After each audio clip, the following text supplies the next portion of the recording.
my goal is to read 26 books this year, which is far less than last year. I already have 15 books on my TBR, so I'm going to talk to you guys about them. I'll also give you the opportunity to choose 9 more books or more for me to put on my TBR. So let's get right into it. Before we start though, check me out on Storygraph. Storygraph is the only place I post updates about what I'm reading, my feelings on them, and my star ratings on them. Add me over there. I no longer use Goodreads. And also you can pick out 5 of these books that I talk about here in the description down below from bookshop.org. Bookshop.org is where you can get books, and some of the money goes towards helping small independent booksellers alternatively get these books on your local library. Let's get into it. These are in no particular order apart from the first 2, so I'll start with those. Arrow of God and No Longer at Ease by Chinua Achebe. I've spoken about Achebe before here. If you don't know Achebe, you maybe have heard of Things Fall Apart, the book. You might have studied it in school if you're from the UK. I distinctly remember my English classroom in secondary school. There was a big poster of Things Fall Apart. I remember for my A-levels, I wrote an essay on Things Fall Apart. It wasn't a good essay because I decided not to do a colonial critique of Things Fall Apart. I think I decided to do a feminist critique of Things Fall Apart, but also I was like 17 and didn't really know what I was talking about. And my teacher was like, "What are you doing, dude?" I'm like, "Haha, Mom, I don't know what I'm doing."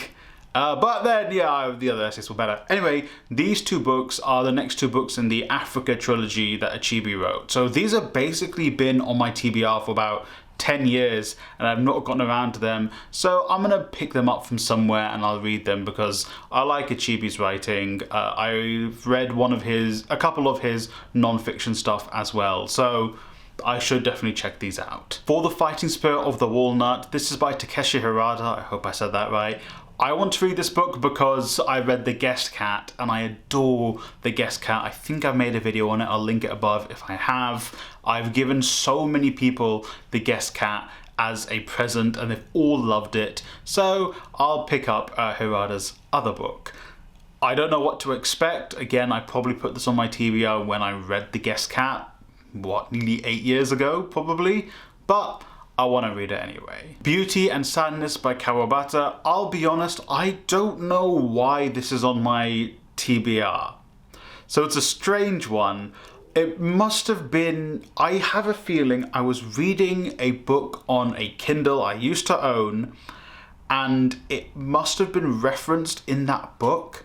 And you know, like Amazon in its glory of trying to sell you more products because it is a exploitative business, probably had a thing where, hey, why don't you add this to your Goodreads TBR and maybe pick it up from Amazon?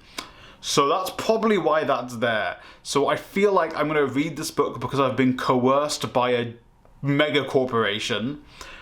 So I don't know. It was written in the 60s in Japan, and some of the themes are making me feel like this might be this might be sexist or might not be. So I don't know.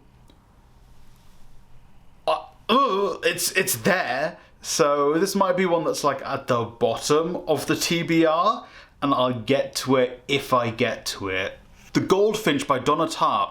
I didn't realize this was a 700-page book. Huh?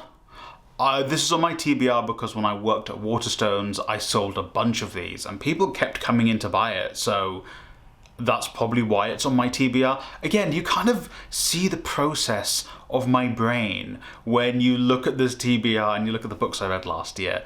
I still have the leftovers of books of the past that are haunting me to this day. It's like I'm Scrooge and it's, you know, the ghost of books past trying to teach me the woes of my way. Kaiki, this is actually a book I own at the moment. It is here. It's on my shelf, so after the current book I'm reading, which is The Lives of Others, I'm going to read that. 2 books set in India back to back. What's going on? It's like I'm South Asian or something. But this was actually something I saw a lot of people talking about over the years, particularly on Book Talk, but it was normally minority book talkers who were talking about it, so I'm probably more likely to read that. So that's why I put it on my list, and Yeah, it's the orange one that's there. Minor Details by Shibli. I think a lot of people were talking about this at the beginning of last year or the middle of last year. It's the pretty short book about a Palestinian girl talking about, well, someone researching the story of a Palestinian girl and her run-in with Israeli occupation forces. It's about 100 pages. I actually tried to pick it up when people were talking about it because Shibli was meant to win an award for this book in Germany, and the German government was like, no, you're not doing that. Well, at least the competition was like, you're not doing that because it's about Palestine, and then it came out, it was kind of related to the German government getting involved. Anyway, I wanted to pick this up when that was happening, but because of that, and rightfully so, people went and bought this book to read it in solidarity. I should probably be able to pick it up now. I don't know if I'll be able to pick it up in a store, but I'm sure I can find somewhere online that's an independent bookseller, maybe bookshop.org, where I can pick up this book. We'll Prescribe You Cats. I know nothing about this book, but the cover's really cute, so I'll probably read it. History of Pakistani Literature in English. This is a very nerdy read. I just found it in Bookmarks, my favourite bookstore in London. So this will probably be something that I read like little chunks at a time, because I don't think I would want to sit through and read this whole thing back to front, because I'm not in university, so I don't need to. Malcolm X Speaks. Technically, I don't really need to read this back to front again, because I've read a lot of Malcolm X's speeches online and stuff, but I actually own a volume of it, so this will probably be another one that I read throughout the year. So there'll probably be speeches in there that I haven't read from Malcolm X or haven't listened to from Malcolm X. So, maybe one a month, or whenever I'm like, you know what, I should read some Malcolm X, try and just get through the entirety of the catalogue, if that makes sense.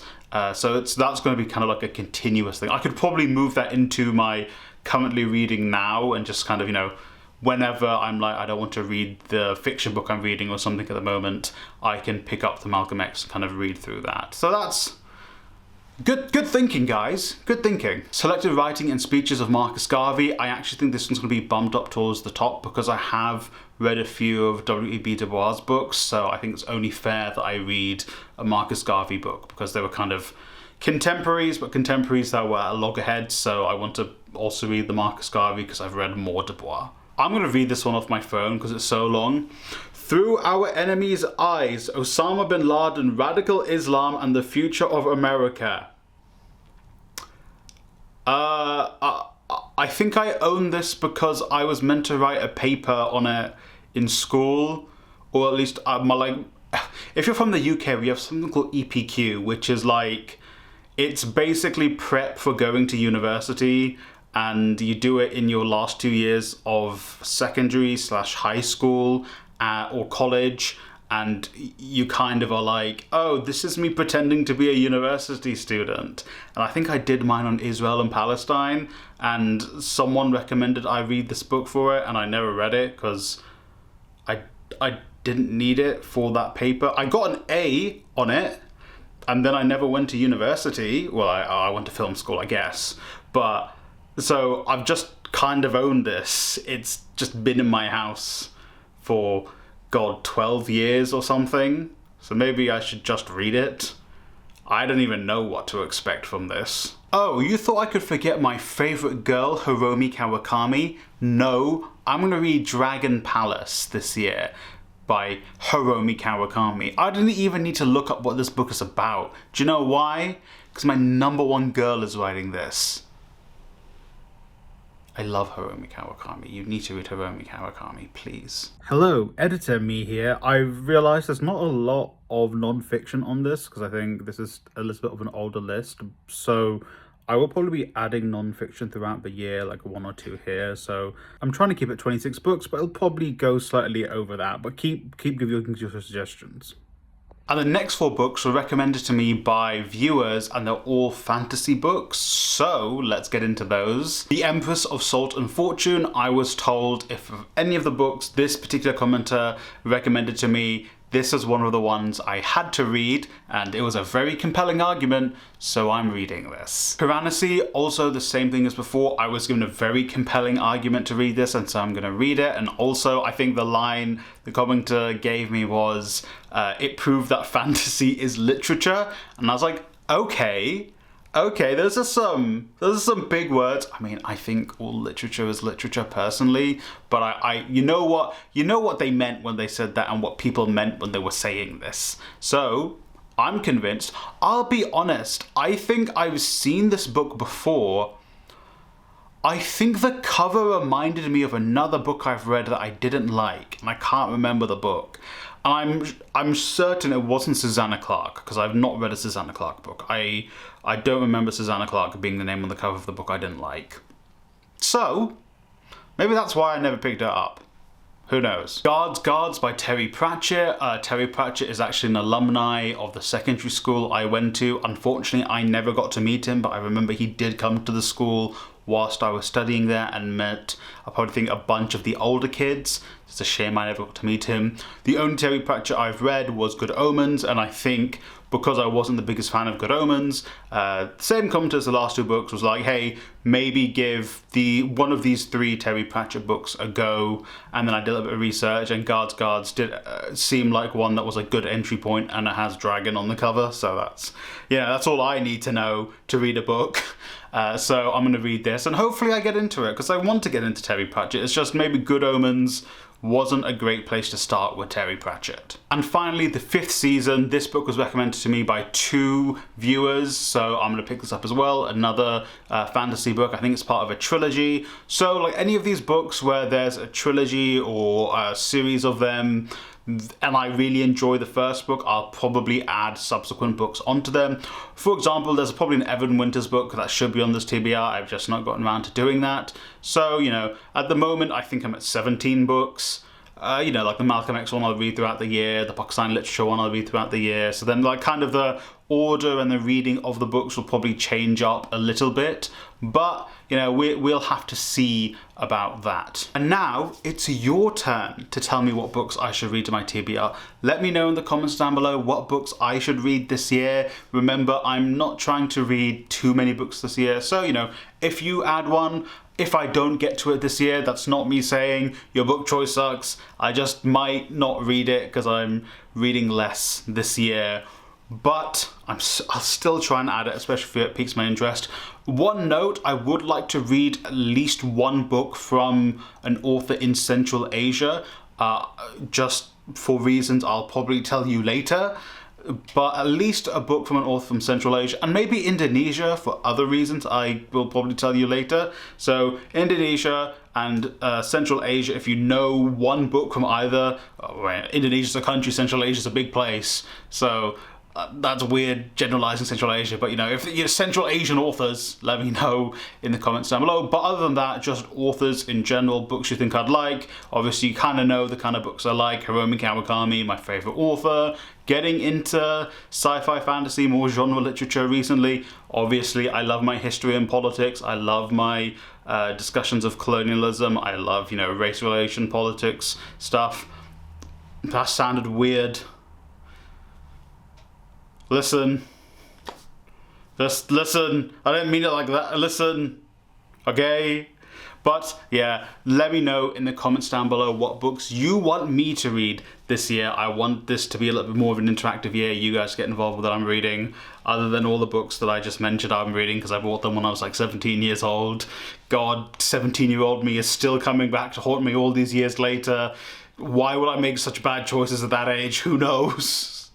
It's almost like my brain wasn't developed properly. But anyway, thank you for watching. If you haven't checked it out, my last 2 videos were about all the books I read last year. This video is about what's going forward. Because of the format I've done with giving you basically all the books I'm reading this year, TBR videos, are they going to be a thing in 2025? Who knows? Maybe they don't perform the best. So, I don't know. But thank you for watching. Shout out to all my members, by the way. These are the members. They get bonus videos, they get bonus content, they get input into my content, they get badges. we're maybe going to start a book or a movie club or something. They get to help me design my new set that I'm building over there. What was that, huh? But they get special shout outs. So if you want to become a member, you can join for £2 a month if you're interested. If not, you reaching this part of the video, liking, subscribing, and sharing this video helps tremendously. Thank you for watching, and I hope you read a great book today.